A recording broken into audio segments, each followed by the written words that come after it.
What is going on, everybody? Of course, my name is Nick, and it is time for me to share my experience, my feels, my emotions, the tears of the the KCON convention, or concert, I should say, from KCON LA 2016. And I don't know specifically how long this video is going to be. The last one was quite long about the convention. I think this one's going to be a bit shorter since it's a little less dense or content dense. So let's just get into it with the first thing to say that underneath the surface here, like if you know me or you saw me walking around the convention, underneath the surface, I can become an emotional wreck and a just super mess. You know, even though the outside I might seem cool, underneath my emotions are just insane, out of control. There were multiple points during the concerts, especially Saturday, where the just being physically present there and experiencing what was happening in the convention center in Staples Center on the stage, kind of got to me to an extent. And yes, just want to get that out there first off, but we'll definitely be telling you all the points where the emotions bubbled over and became too much to contain. So let us start with Saturday. First off, I'm just going to say, because it's going to be, of course, kind of more or less a little bit of a chronological sort of discussion of what happened. I can't remember specifically who performed in what order, but I do know that IOI was first, and I do know that IOI was first because even before the first note of music, I was like, who's the Onions? I cried before there was even any music on Saturday. I'm not even kidding. I'm legitimately not even kidding. Ask me why? I have no freaking idea why. No idea why. I really do not know why. But I legitimately cried for like a little bit before IOI even came out on stage. and that was the thing. And of course, for the moment that kind of triggered that was everybody, when of course it's like, well, IOI is about to come out, they dropped the thing from down the top from the whatever, and everybody screams, and then it was like, okay, tears. IOI, it's the entire thing is starting now, so tears are apparently a necessity. So IOI caused me to cry to an extent, and I'm not really a fan of IOI's music so much, but seeing them perform live was definitely really, really great, and they're much better live, in my opinion, much more enjoyable live than listening to a recording and watching the music video. I like them. If they were to perform a concert live and I was able to go to it, I would definitely, in a heartbeat, it wouldn't even be a debate, but I would definitely go see them perform live. And, seeing them perform live too gives me the sense that if this group was going to be around for more than just a year, that their future, their career would be very, very good. And it makes me sad that they're only going to be around for a year. So seeing them perform live at KCON kind of made me a fan of them, even when I wasn't necessarily a fan before.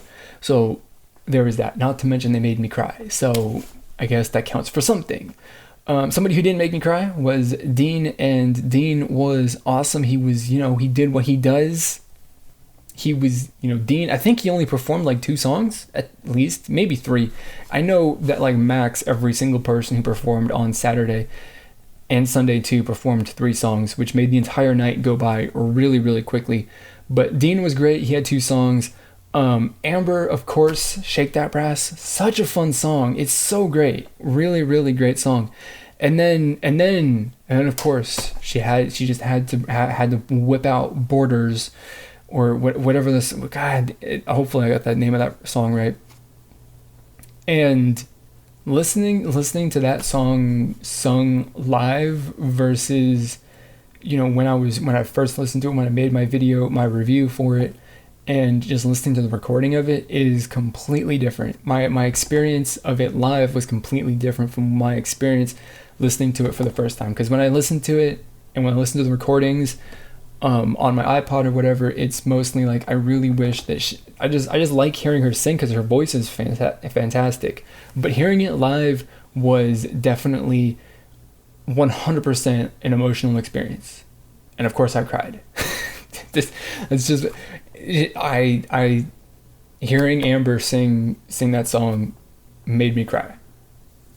That's basically it. G-Friend, if you were gonna hold the gun to my head and say, if you don't pick a song or pick a group that you're here for, just if you can't pick one, I'm gonna shoot you in the head and kill you, I would pick G-Friend, as that being the group that I was specifically there to see. So it was really, really awesome to be, physically present in the same building that they were performing. So that was awesome. I might have cried. I definitely did cry just a teeny tiny bit for G-Friend as well. Saturday was a very teary night. That was that. And then Block B and Shiny, they just did what they did. They go out on stage, they perform their songs that they're pretty well known, that they're super well known for, that they'd released recently, except for Shiny, because the last song of the night, the last song of the concert, they performed Everybody, which that song right there, I don't know if that's a song that is particularly kind of special or has any sort of significance to you, but for me personally, Everybody is the one song, the first ever Shiny song that I listened to, that I ever, saw a music video for. That Everybody was my introduction to Shiny. And for the longest time, it was the only Shiny song that was on my iPod. So it was definitely really, really, really awesome. And I'm really, really happy that they performed it live. And I was actually, present for that. So it was really, really awesome. Finally, Turbo. Turbo was great as well. Just like, last year, seeing the veteran groups, the super veteran groups from that have been around for ages, seeing them perform was great because, they've been around for, nearly 20 years, and they know what they're doing, and they do it really, really well. So Turbo was great. And seeing Astro, I believe it was, and G-Friend as the backup dancers or the supporting dancers, whatever, doing those 90s dance moves and stuff like that was probably the most adorable thing I've ever seen in K-pop ever. It's probably something you believe, since, I don't really get into that kind of stuff as part of my K-pop fandom, but that definitely was really, really awesome, and another thing that has kind of stuck out to me from the concert. So moving on to Sunday, this probably is going to be a bit shorter because there's not as much to talk about as Saturday, but of course, going in on Saturday, as I'm standing outside Staples Center, or walking over to Staples Center after the final panel was finished, I was just really, really sad for just whatever reason. But I was sad, honestly, because it's so after the concert, this whole thing is over, and then I got 2 more days in California, and I like it out in California. I like going to KCON. I like just having that whole K-pop Korean culture kind of experience, and it's really kind of sad and difficult for me to kind of want to let go of that, and of course, like I said, I get emotional for very small reasons, and so I was quite, I was underneath. I was composed and all that stuff, but underneath in my mind, I was getting pretty emotional. So we've got BTS, Tae-so, Twice, Eric Nam. They came out. They were fantastic. They were really, really great. I don't really have anything super, significant to say about them, other than with Twice, the same situation as with IOI. Where I'm not really a huge fan of Twice, but I definitely do see that as soon as their concept and their sound matures and grows up, I will be a really, really big fan of this group. But for now, I don't really like their music as far as, the recorded versions. Live, they're a lot of fun. And as a result of that, just like IOI, if they were going to have a concert near me in the United States or something and I could make it, I will be there. I would definitely will be there because, seeing them perform live is so much better than, watching a recording or listening to a recording. Monsta X, on stage when they performed their songs, they did what they do. They brought that attitude and the swag, And they just, and ultimately at the very base level, each individual member was out there and they had a blast. And you definitely see that at the end when everyone does their kind of parade down the stage to say goodbye, and there's the confetti. Monsta X was the group that was scooping up the confetti and throwing it at each other and just doing that stuff, and kind of just got everybody involved in those shenanigans. So they were on stage just having a good time, just being themselves, having fun, and that was really, really awesome. Astro was so much fun to watch them perform. Like, if of all of the groups that performed at KCON this weekend, Astro was probably the most fun in my opinion. And that's just because their choreography is so well suited to be on stage.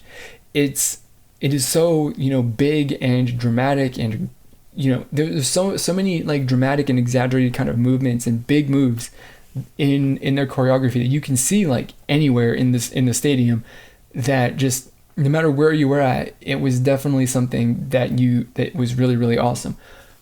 Like last year, that was my one kind of criticism about AOA, and why I said that they were boring is because their choreography is really kind of small, and it looks really good on TV on a computer screen, but when you're on stage and you're like a distance away, it doesn't look that great. But Astro, on the other hand, was really, really great. Davichi, oh Jesus Christ, they slayed. Of course, they're a vocal power duet, and I really, really like them. Their music is really, really, really fantastic. Overall, the concerts were awesome. They were great. I think that this one, even because they performed 3 songs each, and it just went by really, really fast. And I also do have the kind of feeling that, whereas in the previous years they kind of had songs where they could take a break to do, I guess fan service, to interact with the crowd and just be like they're here to perform for you, versus for that M Countdown broadcast. I kind of got the feeling that the shows were more focused on performing for the cameras for the TV broadcast instead of performing for the people who were there. It's just like it really kind of just felt like a broadcast of M Countdown in front of a really, really huge live audience, versus it being a concert, And that's what you get with KCON. I mean, that's the downside with the concert for KCON, is that the performance and the stages for a lot of it is meant to be broadcast on TV, versus being a performance for the audience, where they're interacting and the feeding off of that energy. Like there's that the give and take in a live music performance that you don't really get so much at KCON, because they're performing for the TV, and that's basically it. And my other point that I had written down here as my overall is about Twice and IOI, but I already covered that, where I said that their energy and stuff like that definitely made me a fan of them, and I would not hesitate to go see them live the next time that they're in the United States, or if I'm anywhere near where they're going to be performing. I definitely will go to the next IOI or Twice concert. Probably not IOI. Twice in the future, definitely possible. So there you go. That's my KCON recap for the concerts. I recorded a video for the convention recap. If you care to hear about my experience with that, then watch that video. That's on my channel. There's a link somewhere on the screen, down in the description. You can find it. So that's going to be it. Let me know if you're at KCON, what your experience with the concert was, and other stuff and the things. And if you have any questions, then ask them down in the comments. I'll definitely answer them. So that's it. That was my KCON experience. Like I said, I covered the convention. I've covered the concerts. That is it. Now we just have to wait for the next one. 2017. Here we come. It's gonna be great. It's gonna be a long wait, and lots of things are gonna change. So that is gonna be it for this video. As always, I want to thank you for watching, and I'll see you all next time.